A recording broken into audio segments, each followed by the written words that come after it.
They skipped us, so I have to be here. Okay. So All right. I'll go ahead and ask you. I feel like I don't really want to sit down. Jake, 3 fights, 3 knockouts. How confident and why so confident that you can do the same to Woodley? Just from my sparring and going against opposition who are a lot better than Tyron and beating them in sparring. That's really where the confidence stems from, and I know he's not going to work harder than me. This confidence that you speak of, it's not just talking about Woodley now, but you're mentioning Canelo, one of the best pound for pound currently in boxing in the world. Keep talking to me about this confidence. 3 years, what's going to change for you to be able to face Canelo? I think just more time under the lights and increasing my level of opposition until, maybe the pinnacle being Canelo. He's had hours of experience in the ring, and I've had 7 minutes in 3 fights. So I needed harder opponents. That's why we chose Woodley. Hopefully he can bring me a good fight. I want more time under the lights. I said it in the presser. I haven't been hit in my 3 professional fights. There's been a headbutt. Someone grazed my neck, but I haven't been hit. Like, I don't even know what it's like to get hit necessarily with a 10-ounce glove on. Yeah. So hopefully Woodley can bring a fight and eventually get enough experience under my belt to fight Canelo. At least on paper, is he the toughest opponent yet? At least on paper. Woodley's the toughest opponent, for sure, by far, and I'm excited for that. Hopefully it brings out the best in me. And like I said, people don't even know how I fight. People haven't even seen footage or know what I do. I haven't even gotten to warm up. I come alive in the 4th, 5th, 6th rounds in sparring, 7th round, 8th round. That's when I come alive. So people haven't even seen my style or seen how good I am yet. Coming into this, I was prepared to ask you what you thought or why you thought Woodley didn't want to take your bet, but now we have a new bet in the tattoo. Yeah. So, I mean, when he loses, he's gonna have to get "I love Jake Paul" tattooed on him and posted on his Instagram feed. Well, will Woodley be your last MMA fighter? I don't think so. I think there's, Nate Diaz. That conversation's been going on for a while. Maybe McGregor.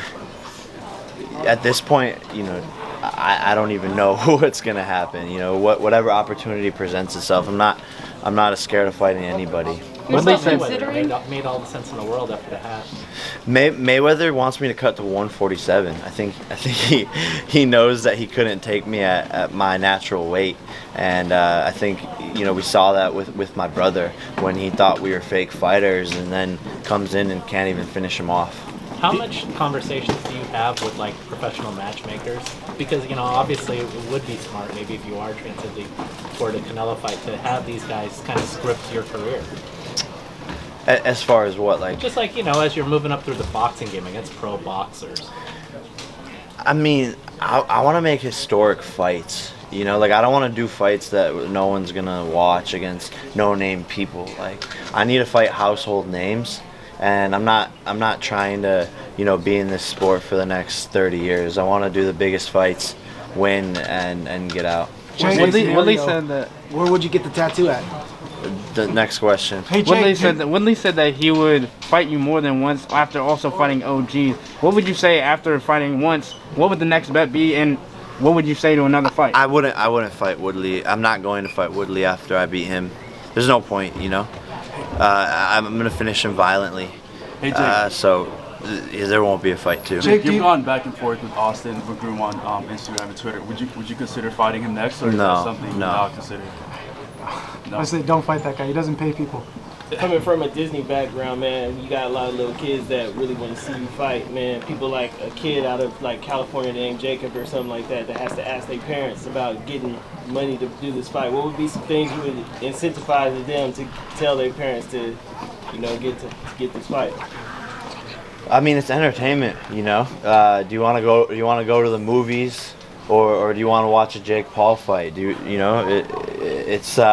That's the decision nowadays, and I think a Jake Paul fight's a lot more entertaining than whatever movies are coming out these days. You're gonna see a show, you're gonna see a knockout, and you're gonna see a turn up after. Woodley talked about him wanting to do this for his kids and show that he has no quit. Who are you doing this for, and what is your motivation for this fight? I'm doing it for a lot of people, but mostly myself. You know, I've gone through a lot personally, and I think I fight for my family, for my team, but I also fight to prove to myself, like, no one can defeat me no matter what I go through. Jake, do you still entertain a fight with McGregor even after what happened last weekend? Yeah, I think it would still be dope, right? He's still one of the biggest names in the business, but he's a loser. I want to fight winners. I want to fight, you know, and increase the level of my opponent. So, you know, if he just keeps on losing and I just keep on winning, then it might not make sense anymore. Do you think he can come back from that? McGregor? Yeah. Only if Poirier agrees to fight him again, and if he comes back and wins. But if I was Poirier, I wouldn't fight him again. So a lot of people are saying at this point, like, he should retire, like he hasn't won since 2016, like his best days are past him. Would you agree with that, or do you think there's still a lot left in him? I think it depends how he feels, right? Like we as the media or as other fighters can judge him, but it's really what's going on in his head. If he's just doing this to continue to, you know, promote his brands and promote himself and just get paydays, then he should retire. But if he genuinely thinks that he can come back and win, then who's to doubt him? You know, that's what these boxing movies are about. That's what Rocky is all about, is coming back and, you know, proving all the doubters wrong and doing the impossible. So, look, I'm not saying he's Rocky, but like that's what drives us fighters is the doubters and you know, really crafting that narrative and that story and proving everyone wrong. So, you know, it's really up to McGregor, but who knows? Jake, going back to the Ben Askren fight. If Jalen Love doesn't ask him, what do you know about these? This fight does not happen. Right? What do you tell Jalen? Hey, yeah, it all started in the locker room when I was wrapping my hands and Tyron Woodley was in Ben Askren's corner, and we just all started talking shit to him, and that's really how this fight came about, is us telling Tyron he don't know nothing about boxing. Jake, do you think the criticism of the opponents is warranted? Because I see this as, because you don't have an amateur career, of course you got to get guys that are going to give you work and that you got to gain experience. You know, we've seen other fighters that haven't had an amateur experience have like 20 opponents that were, you know, they were there for a reason, for them to get that experience they missed out on. Exactly, yeah. A lot of pro boxers pad their records. Guys like Tommy Fury, who are fighting people who are 0-14, 5-6, 0-26. He's fighting bums. I'm fighting world champions, Olympic athletes, UFC champions. I'm fighting a lot harder opposition than anyone with any pro boxer who's 3-0 ever has. Look at Floyd Mayweather's third fight. Look at Mike Tyson's third fight. Look at Muhammad Ali's third fight. First of all, no one watched them, and no one was able to criticize those pay-per-views or those events. But who are they fighting? You know, I'm my third fight in, and I'm not going to go up against you know, someone who's not a household name. So it's hard for me to find the perfect opponents while also making it a real challenge. I set it up on stage. This is a real risk. Tyron thinks that, you know, my coaches are just telling me this is going to be an easy fight. You got this, which, you know, that's part of what they tell me, but they also tell me, like, hey, this is a serious opponent with knockout power, and we have to be sharp as hell August 29th. The risk on his side is pretty clear. He's the established former UFC champion. You're the YouTuber turned boxer who's only fighting in a sport pro fight. What is the risk for you, though? I think the risk is always bigger on my side, right?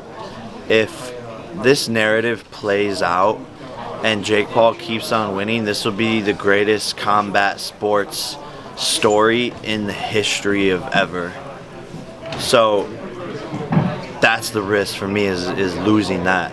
Quite literally, it will be the most talked about things for generations to come. The impact I've made in 3 fights is unparalleled, so imagine what I could do in 10 fights. And so the risk of a loss, diminishes all of that. You know, I'm one of the highest paid athletes for my age out of all sports. So, you know, a loss puts a stint in that as well. So we both have a lot to risk, and that's what makes this fight amazing. What do you think is like the biggest thing about this fight? Why do you think that people come in to watch you guys fight in pay-per-view, and how do you think the sport of boxing will change because an up-and-coming like you is going to be possibly 4-0 and have some of the best pay-per-view viewers of all time? Look, I think we're just seeing a different business model. I'm changing the way the game is played. You know, it's about a lot of people forget this is a business. You know, you have to do the content, you have to create the hype, and you have to sell pay-per-views, and you have to perform in the ring as well. Like, I'm changing the game. I'm bringing new eyeballs. I'm bringing the Gen Zs, the Gen Z generation, and making them care about the sport. And this is just the start. So, you know, who knows what comes next. Last question, guys. You've called yourself a master troll. So how does that transfer over to boxing trash talk? I can't lose. Like, there's no way of out trolling me. That's like my bread and butter.